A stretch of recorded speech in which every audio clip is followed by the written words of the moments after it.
Halo Smart Planner, kembali lagi dalam podcast Bapeda Jawa Timur, kolaborasi tanpa batas. Di episode kali ini kita akan membahas topik yang sangat-sangat fundamental, yaitu bagaimana pengelolaan sumber daya berbasis komunitas untuk meningkatkan kesejahteraan di Jawa Timur. Jadi kita tahu dan paham betul bahwa sumber daya alam kita seperti hutan, air, pesisir, bahkan sampah, kalau dikelola dengan baik oleh masyarakat sendiri, ini akan menjadi pengungkit ekonomi, sosial, dan lingkungan. Tapi tentu ini tidak semudah yang kita bayangkan. Tentu banyak banget tantangan, tekanan eksternal, bahkan tekanan konflik internal di komunitas. Sejauh mana juga program-program yang sudah diinisiasi oleh pemerintah Jawa Timur. Misalnya program Klinik Bumdesa, Peti Koin bermantra sampai dengan perhutanan sosial bisa berhasil. Baik, untuk podcast Bapeda kita hari ini, kita akan membedah topik ini secara mendalam. Hari ini kita mendatangkan 4 narasumber yang langsung saya akan sapa beliau yang sudah hadir, para anggota Dewan kita dari Komisi D, dan kita juga menghadirkan pengamat dari Universitas Brawijaya Malang. Smart Planner, mari kita menyimak podcast Bapeda selengkapnya.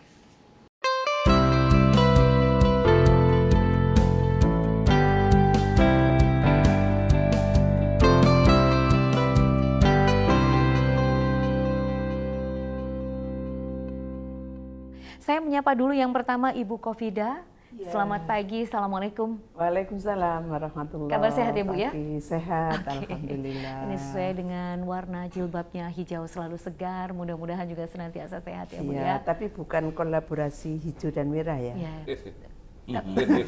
Bukan pink ya, bukan pink dan hijau ya. Tapi merah dan pink ya. Hijau beda merah. Okay. Beliau ini adalah anggota Komisi D dari Dapil Malang Raya dari PKB. Baik Ibu Kofida, dan di samping Ibu Kofida, beliau adalah Bapak Dr. Agung Mulyono dari Komisi D DPRD Jawa Timur. Pagi. Selamat pagi, ketemu kembali Dr. Agung. Ya. Sehat ya Dok? Alhamdulillah. Beliau ini dari Dapil 4 Banyuwangi, Bondowoso dan Situbondo. Baik, dari Partai Demokrat. Dan di samping Dr. Agung Mulyono ada Bapak Misri Effendi, beliau adalah anggota Komisi D DPRD Jawa Timur juga, dari Partai Demokrat juga. Dapilnya adalah Dapil Jatim 9, yaitu wilayahnya cukup luas. Pacitan, Ponorogo, Trenggalek, Magetan, dan juga Ngawi. Sehat selalu Pak Misri. Alhamdulillah, selamat pagi. Assalamualaikum warahmatullahi wabarakatuh. Waalaikumsalam warahmatullahi wabarakatuh. Terima kasih. Dan baik, selanjutnya supaya diskusi ini lebih seimbang, lebih inspiratif, tentu kita menghadirkan dari pengamat ya, dan juga dari kalangan akademisi. Kita bersama Bapak Dr. Rerpol Wildan Savitri SEMA dari Universitas Brawijaya Malang. Beliau adalah pakar ekonomi politik. Pak Wildan, selamat pagi juga Pak. Selamat pagi, Assalamualaikum warahmatullahi wabarakatuh. Selamat pagi semuanya, Pak. Pagi. Ibu semuanya. Ada Pak Savitri. Kita agak ragu-ragu, sebenarnya Ibu atau Bapak ya. Bisa dibuktikan. Bisa dibuktikan ya. Tapi keren Pak, namanya Savitri itu ada di belakangnya ya. Baik. Tapi Pak Kasat itu namanya juga Savitri, Erwin Savitri. Oh Pak Erwin Savitri ya, betul ya. Salam sehat untuk Pak Erwin Savitri ya. Dan ini kita datangkan dari Malang, akan ada banyak insight, mungkin cerita-cerita atau kisah-kisah dan juga praktek baik ya Pak ya, tentang bagaimana potensi Malang mungkin dikembangkan sangat potensial pembangunan berbasis komunitas, itu ya. Baik, saya ingin ke Ibu Kofida dulu. Apa sebenarnya maksud dari pengelolaan sumber daya berbasis komunitas, Ibu? Silakan. Terima kasih. Jawa Timur ini bagian dari Indonesia. Potensi yang dimiliki oleh Jawa Timur ini luar biasa. Konsep pembangunan yang dilakukan itu diupayakan 1, berkelanjutan, 2, pemberdayaan. Kaitannya dengan berkelanjutan ini, potensi yang ada, program yang sudah dilaksanakan khususnya yang disampaikan tadi itu Mbak, berkelanjutan itu ketika tahun ini digarap, dikerjakan, kemudian belum menghasilkan hasil yang diinginkan, maka diupayakan berkelanjutan. Yang kedua, pemberdayaan. Pembangunan ini tidak bisa pro yang dilakukan oleh pemerintah saja, tetapi masyarakat harus terlibat. Hari ini kalau kita mau menggali potensi yang dimiliki oleh masyarakat itu luar biasa banyaknya, luar biasa besarnya. 3-2 tahun terakhir saya tahu Bapeda dengan beberapa OPD kaitannya kelompok-kelompok masyarakat yang diberdayakan itu sudah luar biasa bagus dan banyaknya. Tetapi karena potensi di Jawa Timur ini masih banyak, yang sudah dilakukan itu terasa masih sangat kecil. Oleh karena itu berkelanjutan yang saya maksud itu tetap harus dilakukan. Potensi masyarakat itu banyak sekali, luar biasa. Kalau kemudian provinsi punya program klinik BUMDes, kemudian ada desa berdaya, kemudian hari ini ESDM itu melakukan desa mandiri atau desa yang disebutkan mempunyai kelebihan itu. Kalau ini dipilah-pilah, kalau ini dicari potensinya, maka dibarengi dengan peran masyarakat untuk mendukung ini, maka saya yakin kaitannya sejahtera itu akan kita dapatkan. Tapi kembalinya sama-sama harus ada komitmen. Sama-sama harus merasa memiliki. Sama-sama harus bahwa ini tanggung jawab saya, maka saya harus melakukan ini. Agar tidak kemudian perkembangan hari ini Indonesia punya potensi besar tapi yang menikmati bukan orang Indonesia. Nah, gerakan untuk mengembangkan, menikmati dan juga kemudian mengelola potensi yang ada ini perlu kita bersama-sama antara pemerintah dengan masyarakat yang diwadahi dengan kelompok-kelompok atau komunitas-komunitas itu. Kalau Dr. Agung melihat ini seperti apa ya? Potensinya besar, tapi apakah dengan pengelolaan sumber daya berbasis komunitas itu adalah langkah yang sangat tepat dalam pembangunan di Jawa Timur ini? Silakan dokter. Oke, kerangka ini bagus sekali. Karena gini, mengacu zaman dulu koperasi gotong royong, oke? Kalau sekarang ini komunitas, bahasa yang tak saya tahu dalam bisnis, sebetulnya network, jejaring. Saya sering bilang ke teman-teman pengusaha itu, saya ketua pengusaha Jatim ya, di Muslim. Saya bilang 3B, bikin database, bikin network jejaring, bikin kolaborasi. Jadi ini yang B kedua, jejaring, network, komunitas. Saya kemarin juga coba kita review, beberapa bulan yang lalu Pak Wapres ke Bondowoso itu menghadiri komunitas BRI. BRI punya namanya, saya lupa, dia punya binaan peminjam BRI itu per kelompok, satu kelompok itu bisa 10-50 orang. Kalau dipinjami jebret, tanggung renteng mereka. Sehingga dia harus on time. Harus pembayarannya. Sekali satu saja lewat atau nggak bayar, ngenai yang lain. Anggota yang lainnya. Keren ini. Ini seperti komunitas. Mekar itu mungkin ya Pak ya? Ya. Tapi ini yang BRI punya, saya lupa namanya. Mekar juga ya, lupa aku namanya. Pak Wapres sampai kunjungan ke Bondowoso. Dan saya pun saat itu saya ngundang. Di Banyuwangi itu 505.000 orang. Keren kan? Iya. Sekelas Bondowoso tuh hampir 200.000. Ini sudah berjalan bertahun-tahun. Sampai saya tanya kemarin, kabar baiknya apa? Suka dukanya apa? Mereka senang karena pinjaman lancar tadi, udah bertahun-tahun. Tahun renteng. Dukanya tadi, pas kelompok itu salah satunya telat bayar, dukanya tadi kena dia. Ya, tapi ini menggambarkan kekuatan komunitas ya Pak? Iya, komunitas, network, jejaring. Jadi yang kedua, pemerintah pun dari aspek pengawasan, pembinaan lebih enak kan? Dan memang sebaiknya ini semangat gotong royong kebersamaan terus dibina. Oke. Ya, jadi artinya Pemprov sudah oke lah. Tinggal implementasinya dibuat monef. 3 bulan, 6 bulan, setahun ya. Sehingga terukur Outputnya ya, apa Pak, ya. Jadi di situ ada semacam continuing improvement. Jadi ada berkelanjutan. Ada plan do check action-nya tuh PDCA-nya ya kan.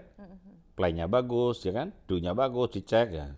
Kemudian diperbaiki yang tidak bagus. Itu aja. Oke, makasih. Oke, terima kasih Dr. Agung ya. Nah ini implementasinya, kalau tadi semuanya itu kan menggambarkan tentang bagaimana kekuatan komunitas di Jawa Timur.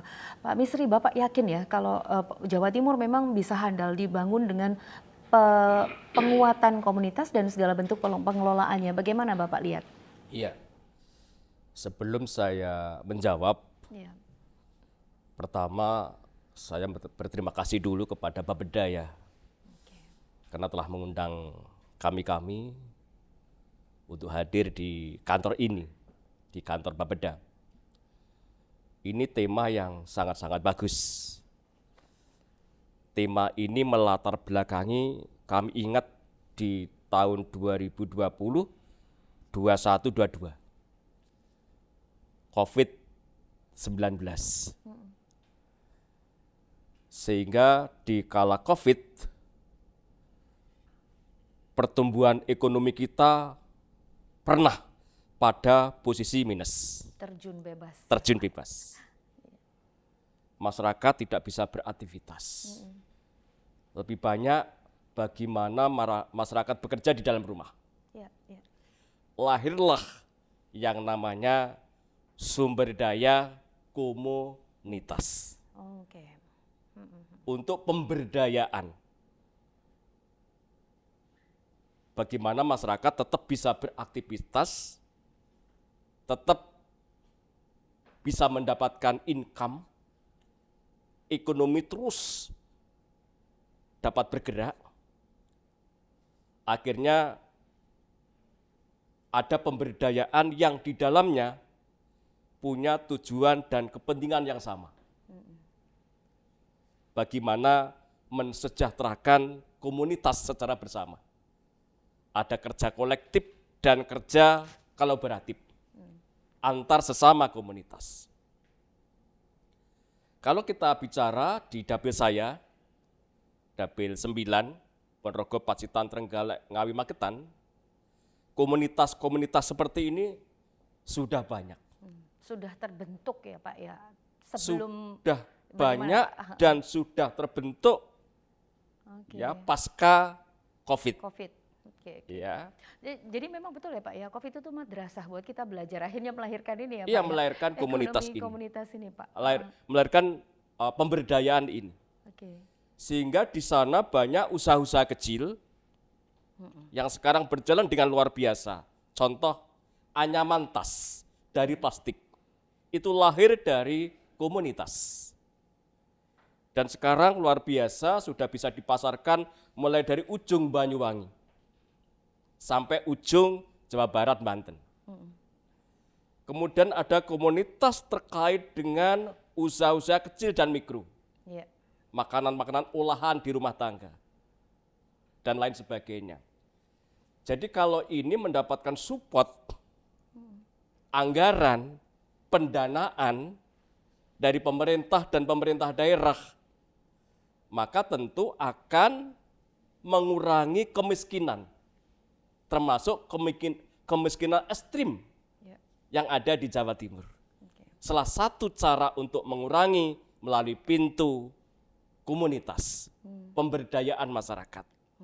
Maka kami sebagai anggota dewan yang kebetulan kami bertiga ini juga sebagai anggota badan anggaran mendorong kepada Pemprov Jawa Timur agar bagaimana program-program yang ada pada sumber daya komunitas ini mendapat alokasi yang cukup untuk merangsang sebagai pancing dalam upaya mereka meningkatkan kesejahteraan bersama melalui komunitas dan gotong royong. Tadi Bu Kopipah menyampaikan berkelanjutan. Dr. Agung juga menyampaikan. Jadi ini sesuatu yang sangat penting sekali, tapi yang tidak kalah penting adalah kehadiran pemerintah dan pemerintah daerah untuk menyuntik anggaran-anggaran kepada kawan-kawan di komunitas. Matur Mungkin nuwun begitu. Pak ya, dari Komisi D, dari Banggar juga ada keberpihakan Ya. sehingga ini bisa mengalokasikan anggaran ke Betul. ekonomi ini ya Betul. Pak, kerakyatan yang berbasis komunitas. Tapi nuwun sewu boleh diralat sedikit Bu Kofidah gitu ya. Suaranya memang mirip Bu Iya, Kofifah. Bukopidah, bukan Bukopipa, Bukopidah. Oke. Pak Misri ya. Bukopidah, tapi mirip-mirip Bukopipa. Mirip banget Pak. Tapi doakan semoga nanti 2029 akan Oke. melanjutkan perjuangan Bukopipa ke Bukopidah. Ono sing Oh, ono sing antri ya. Iya, Bapak matur nuwun ya Pak pandangannya ya. Saya ke Pak Wildan. Pak, dari perspektif Bapak ya Pak. Jadi sebenarnya kalau kita melihat operasionalisasi dan pengelolaan sumber daya berbasis komunitas itu, kira-kira apa keunggulannya ya Pak ya? Kalau itu memang menjadi strategi pembangunan di Jawa Timur. Kalau kita comparekan dengan misalnya pendekatan yang teknokratis atau top down, kira-kira apa keunggulannya Pak? Ya, jadi terima kasih Mbak dan pemirsa sekalian, mungkin ada yang lihat ya. Jadi memang kalau dalam konteks ekonomi ya, dalam ekonomi komunitas itu adalah satu, kita sebut, orang menyebutnya itu kita sosial kapital. Jadi kalau ada natural kapital, ada modal, ada apa namanya modal manusia. Nah ini komunitas-komunitas ini sebenarnya bentuk dari sosial kapital. Artinya dia memiliki kemampuan dalam jumlah besar, kemudian dia bukan hanya memiliki sumber daya manusia yang terkoordinasi ya, tapi dia juga memiliki kemampuan skala ekonomi.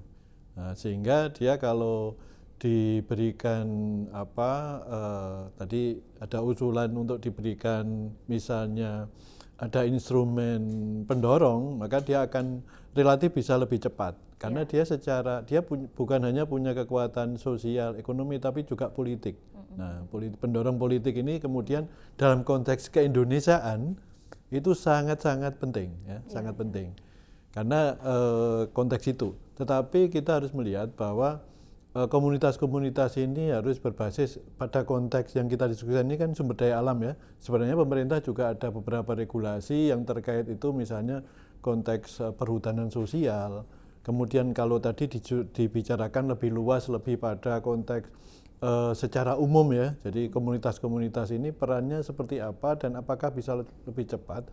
Sebenarnya dia bagian dari skala ekonomi yang akan bisa mempercepat dan mengakselerasi karena dia dorongannya bukan dorongan ekonomi. Dalam sistem ekonomi pasar yang seperti ini ya, jadi ekonomi pasar itu seringkali memperlihatkan kegagalan pasar. Jadi misalnya harga yang tidak bisa dijangkau, kemudian harga yang terlalu tinggi, kelangkaan, kemudian mungkin terkait dengan konflik sumber daya. Saya kira kita juga sering menghadapi ya konflik sumber daya antar daerah, antar wilayah, antar pemerintah dengan pemerintah lain, antar pemerintah dengan masyarakat. Nah, di sini harusnya komunitas-komunitas itu bisa menjadi jembatan ya, bisa menjadi jembatan dan menjadi solusi. Misalnya pertanyaan kenapa kok sekarang ormas-ormas itu diberi kewenangan untuk mengelola, padahal dia tidak punya kemampuan kemampuan teknisnya mungkin dia tidak memiliki, tapi mungkin di sini yang dilihat adalah kekuatan sosial kapitalnya. Kekuatan sosial kapitalnya dia bisa menggunakan orang ya mungkin untuk mengelola itu. Karena konteks sumber daya kan kalau di ekonomi itu punya prinsip bahwa alam itu terbatas, tapi kebutuhan manusia tidak terbatas ya. Sehingga kebutuhan ini berubah terus. Nah, tuntutan masyarakat ini semakin besar. Bapak Ibu merasakan yang menjadi anggota dewan sekarang dengan dulu beda sekali ya. Tuntutannya sekarang Masya Allah ya. Itu. Nah, itu bisa dilihat artinya kepekaan, responsi dan komunitas-komunitas ini juga tuntutannya semakin besar. Tetapi itu harus digunakan sebagai bagian dari bagian modal dasar pembangunan juga. Ya, sehingga dia bisa menjadi kontributor penting, misalnya sekarang konteks pertumbuhan ekonomi ya. Karena kalau komunitas ini kan sebenarnya kita sudah bagian dari bagian dari budaya, bagian dari sejarah. Mungkin kalau di Jawa Timur itu salah satunya ada lomba gotong royong ya. Itu mungkin di daerah lain itu tidak ada itu. Berarti artinya bahwa kegotong royongan tadi disebutkan Pak Agung itu memang besar. Nah, konteks tadi COVID juga sangat berpengaruh. Saya juga merasakan bagaimana masyarakat tanpa dikomando itu kadang-kadang mereka sudah bisa sendiri. Nah, pemulihan ekonomi itu kadang-kadang muncul dari betul. figure dari masyarakat dan Belum komunitas lagi sendiri ya, Pak. kalau Bapak Ibu lihat di generosity. Jadi salah satu melihat sumber sosial kapital itu dari generosity. Generosity itu kedermawanan. Jadi di dunia ini Indonesia itu Nomor 1, negara Pak. yang paling dermawan. Paling dermawan. betul. Dermawan itu apa? Kita kadang-kadang orang tidak tahu kita sumbang itu. Betul. Saking kuatnya itu itu ya, sebenarnya Pak, ya. sumber utama dari sosial kapital. Oke. Dan Itu menunjukkan bahwa sosial capital ya, kita itu adalah tinggi, Pak. Itu nukleusnya dari sosial kapital itu sikap-sikap altruism tadi. Jadi tidak mementingkan diri sendiri. Walaupun pada ujungnya ya ketika dipolitisasi dia bisa menguntungkan kelompok, tapi kan kelompok-kelompok ini kan bisa dinegosiasikan ya ketika dia dikelola dengan baik gitu. Ya. Itu, Mbak. Nah, ini kan saya baca sebagai tantangan ya Pak Wildan ya. Ya. Bapak tadi kan mengatakan bahwa memungkinkan terjadi konflik-konflik of interest ya, perbedaan wilayah dan seterusnya. Nah, Dr. Agung ya, kalau kita menerapkan ini kan kita ketemu dengan tantangan ya dalam penerapan pengelolaan sumber daya berbasis komunitas tadi. Misalnya saja lemahnya dukungan kebijakan dan hukum, kemudian konflik internal di komunitas, atau mungkin kurangnya kapasitas dari mereka-mereka yang ada di komunitas. Kalau menurut Bapak, apakah tantangan ini juga terbaca oleh Bapak dan bagaimana kira-kira Pak way out-nya? Jadi gini, komunitasnya apapun kita pandang sebagai kekuatan. Jadi justru bahasa keren sekarang, bahasa tadi saya bilang networking, jejaring. Ini bisa guna untuk apa saja ini. Ekonomi masuk, ya kan? Iya. Politik masuk. Sekarang contoh kita mau pilihan pilkada. Butuh ya kan, suara ya kan? Sosial masuk. Kalau kita bisa meredam begini, konflik-konflik. Nah, jadi Epolexus, Hankam bahkan ini masuk ini. Artinya apa? Kalau ini kita bina betul dengan baik, apalagi dikasih bantuan pemerintah, sentuh hatinya, keren ini. Dan sebagai DPR saya senang ini. Udah dibentuk wadahnya begini. Ini bahasa keren sekarang, jejaring network seperti ini. Iya. Kita mau gunakan apa aja bisa ini. Ya, ekonomi nomor 1 dikuatin. Setelah itu baru kita bicara politik kita kan. Nah, baru yang lain-lain sosial, ya kan? Hukum, kena semua ini menurut saya. Jadi yang ada ini optimalkan. Justru kolaborasi. Saya contohnya BRI sudah ada, Pemprov sudah ada, tinggal kolaborasi. Itu di BRI itu setiap desa ada itu sampai desa. Dan mereka ternyata punya usaha UMKM, kan keren ini. Artinya tinggal milah-milah tadi. Ini ada program ada di perhutani, ada di pariwisata, ada yang di kehutanan, sama. Nanti ada yang di koperasi, ya, UMKM. Tinggal kita memilah itu, membina lah, kolaborasi lah menurut saya. Karena 3B-nya kena database, bikin database, bikin networking, dan bikin kolaborasi. Kolaborasi tadi untuk mencapai tujuan tadi. B-nya itu bikin gitu Yes. ya Pak ya tadi. Bu Kofida, tadi ya ada lemahnya senang dengan 3B. lemahnya dukungan kebijakan dan hukum. Sekalipun tadi itu kan ada komitmen ya, tadi dari Banggar DPR itu kan akan selalu anggaran akan ada pro gitu ya ke pembangunan. Prinsip OPD yang punya kreativitas begitu, program jelas pasti kita Support ya. Oke. Tapi bagaimana Bu tentang kebijakan dan hukum dukungan ini menurut Ibu? Setiap komunitas, setiap kelompok atau setiap dibilang pemerintahan, apakah eksekutif, apakah legislatif, atau kelompok-kelompok masyarakat yang kecil pun yang namanya konflik itu mesti ada. Yes. Tapi kemudian bagaimana kita memaknai bahwa konflik itu ada bagian dari masukan untuk kita lebih maju. Jangan dianggap bahwa konflik itu hanya konflik karena kepentingan di sisi kesempatan dan pendapatan berbeda. Jangan. Yeah. Jadi kalau ada permasalahan, ada perbedaan itu harus diterjemahkan bahwa itu bagian dari masukan untuk kita lebih maju. Betul sekali Mbak, kaitannya posisi keberadaan aturan atau yang disebut dengan hukum itu memang benar-benar harus memihak kepada masyarakat. Hari ini kelemahan kita bersama adalah kurang menaati aturan atau hukum yang ada itu sendiri. Itu satu. Yang kedua, juga ada kepentingan-kepentingan atau rancangan-rancangan itu terkadang belum ada dasar hukumnya. Tapi kembali kepada judul yang awal, saya sangat mendukung kaitannya dengan bahwa komunitas itu yang sudah ada sekali lagi benar-benar diberdayakan. Kalau selama ini kalau kita bicara komunitas itu kan seakan-akan bayangan kita itu ini komunitas, kalau Dokter Agung ini apa kelompok panjenengan itu namanya sepeda. Soalnya banyak kelompok, tinggal yang mana? Banyak kelompok itu, tapi di sini ada kelompok UMKM, di sini ada kelompok Karang Taruna, di sini ada kelompok sosial, lari di sini ada kelompok keagamaan, gitu kan. Nah, ini semua pemerintah ini harus bisa memfasilitasi supaya itu klub bisa kerjasama.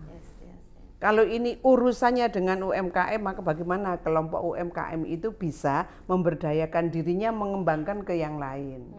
Ketika di situ terjadi konflik yang urusannya dengan agama, bagaimana kelompok peran agama ini bisa tampil di situ. Nah, ini semua kudu diwadahi bareng. Artinya diwadahi bareng itu pemerintah peka dengan posisi-posisi seperti itu. Kalau Pak Misri kemudian didampingi dengan potensi mereka akan berkembang, kemudian harus ada anggarannya, tapi jiwa-jiwa sosial, jiwa kelompok atau yang disampaikan oleh beliau tadi, di kita itu sangat melekat. Maka kalimat, mohon maaf ya, kaitannya yang terjadi pada Orde Baru terkait dengan gotong royong, terkait dengan suka menabung, gitu kan, terkait dengan hidup sederhana. Itu menurut saya hari ini tetap itu bisa dikembangkan. Iya. Nah, sebagai watak dasar kita ya. Pengembangan kita hari ini kaum muda lah. Kaum muda yang tidak bisa lepas dengan media itu, itu harus dimaksimalkan ya. Nah, betul. Ya, oke. Baik, Pak Misri, sebelum kita break ya, ini kan peran dari pemerintah juga sangat tinggi. Selain itu juga misalnya pendamping, LSM, akademisi begitu. Menurut Bapak bagaimana, Pak? Iya, peran-peran pendamping sangat-sangat penting agar perjalanan daripada kawan-kawan ini on the track. Ya.